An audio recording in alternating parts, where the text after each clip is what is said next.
Magandang araw, Pilipinas.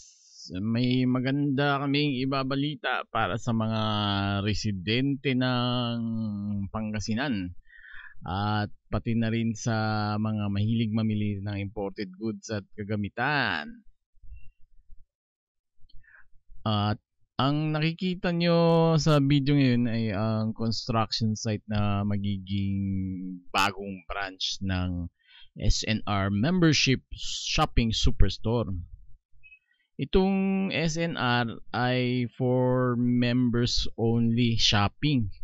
So kailangan mag-apply at magbayad ng membership fee para makapamili. Sa kasalukuyan, ang pagkakaalam ko, ang membership fee ay 700 pesos. Good na yan para sa isang taon. Ang construction site na nakikita nyo ngayon ay matatagpuan sa bayan ng Kalasyaw.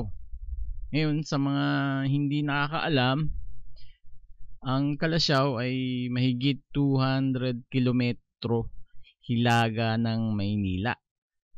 At sikat sila sa paggawa ng puto Kalasyaw na main industry. So gumagawa sila ng putong bigas.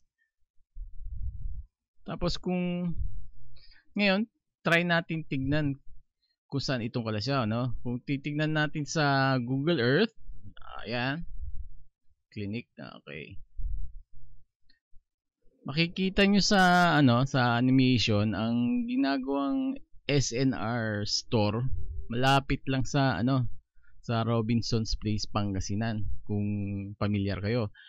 At katapat niya lang ang yung City Hardware, mga hardware pang construction, DIY, mga ganun, mga tinitinda dyan.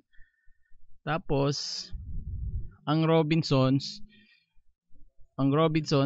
ay mga Robinson's Place, Pangasinan ay at least mga 800 meters lang dun sa construction site ng SNR. Patimog ang direksyon, ha. So southbound, kung galing ka ng Robinson, southbound ka, mga 800 meters lang. It's either lakaran or mag-jeep or sasakyan. Because basically yun ang landmark nyo kung sakaling hindi kayo familiar sa lugar. Ngayon, para at least bibigyan namin kayo ng ng coordinates sa ibaba. Check nyo na lang sa description para dito sa video na to kung yung exact location. Ngayon, ang kagandahan ng magiging bagong SNR sa Kalasyaw ay accessibility niya sa provincial bus route gaya ng Manila Dagupan bound. Mostly mga mga bus company na yan na dumadaan dyan ay Victory Liner, 5 Star, pa ba, yung Solid North. Yan, yun yung mga dumadaan dyan.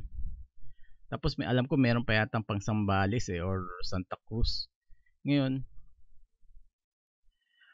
ang isang kagandahan rin ng itong SNR na magiging bagong branch nito ay yung employment na ma-generate sa mga karatig bayan ng Kalasyaw.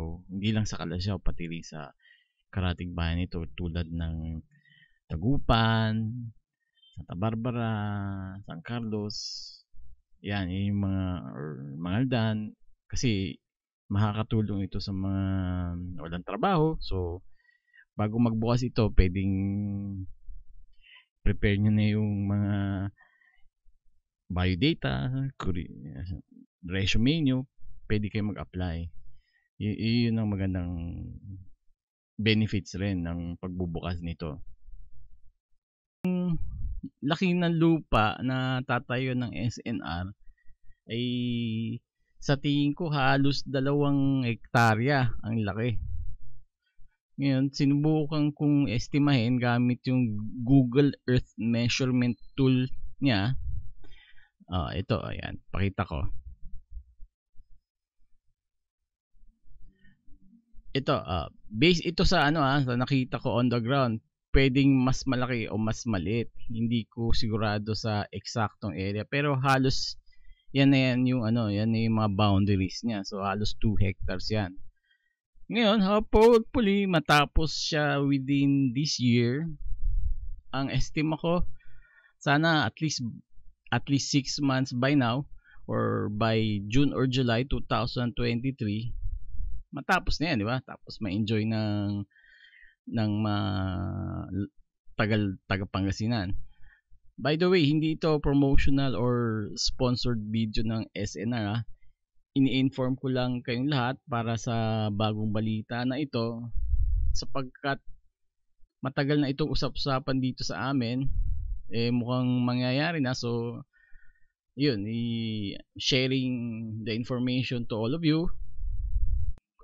Kung nagustuhan nyo yung video na ito, i-like at mag-subscribe para mabigyan namin kayo ng update sa developments ng construction ng SNR Membership Shopping branch sa Pangasinan. Tsaka pati na rin ang notification bell, paki-click na rin. Salamat na marami at hanggang sa muli.